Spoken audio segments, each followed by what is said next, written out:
Looking back on last year's season, obviously, I think everybody involved would say it was a success.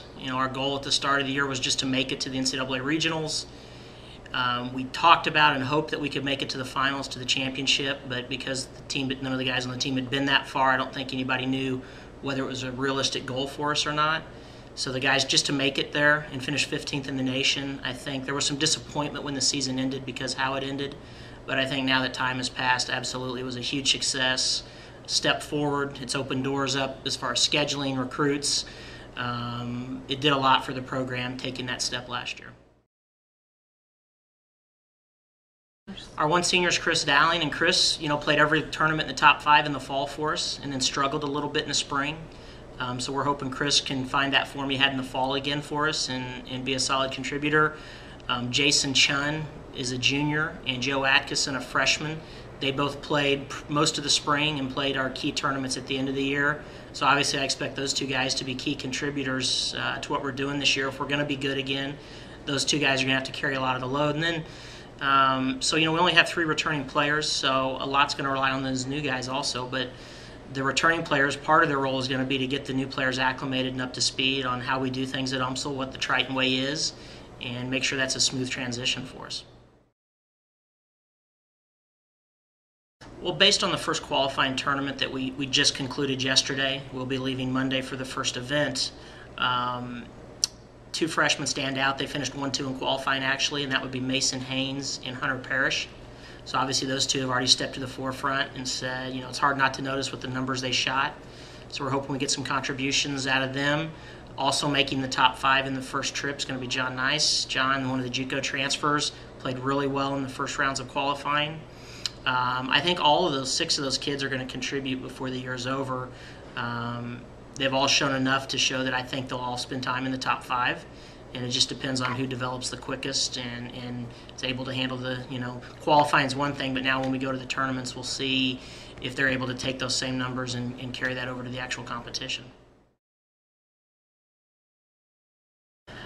I think our depth, again, which is one thing that made us stand out last year, was we got more contributions from our 4 and 5 spot than most teams we saw did, and I think we're in that same position. Our depth gives us the benefit of if somebody starts struggling and isn't playing well, we can make a change in the lineup and bring someone off the bench. And that always, I think, helps you avoid slumps and big fall-offs in tournaments. Teams that only have 5 guys and they know who the 5 are, if somebody gets in a slump or 2 guys, it's really hard for them to overcome that. The depth that we have, again, will allow us to rotate all 9 guys through the lineup, and I think always have a combination out there of guys that are playing at or near their best golf at that time. The goals that the team set, I always have the team try to set goals for the upcoming year, and the basics of those was they expect to be back in NCAA regionals this year. I think anything short of that would be disappointing for them. We're playing a tougher schedule than we played last year, so one thing we've talked about is we could have a better year and maybe not win as many individual tournaments as we did last year just because the competition we've stepped that up. But I think their goals are to win a tournament, to win GLVC, and to make it back to the NCAA regionals, because as we've talked about, once you get to regionals, then it's up to you. If you play well enough, you go to the finals, and you play well enough there, you have a shot at the national title. So I think it starts with just getting to the regionals. One thing is we want to play a good schedule. We want to travel. Obviously, the kids enjoy that. It helps when you go out in the recruiting wars, when you talk about the places you're going to go. But the success we had last year has opened some doors. The good tournaments we had we're keeping. We've added a trip to Monterey Bay, California, which is hosted by the defending national champions, Cal State Monterey Bay. We're going to be playing just up the street from Pebble Beach while we're out there, so obviously kind of a golf mecca. The guys are super excited about that.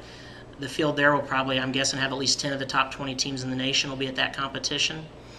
We are also going to be going for the first time to the University of New Orleans tournament, and we're going to be playing at a golf course down there where the PGA Tour plays the Zurich Classic. So the guys are excited to get an opportunity to test their games on a golf course that the Tour pros play. And again, that'll have a lot of teams ranked in the top 25 in the nation there.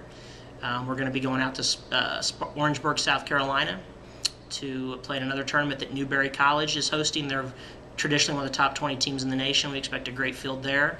And then we'll be at North Alabama's tournament also in the spring at the course that hosted the NCAA championships last year. So North Alabama always has a great field.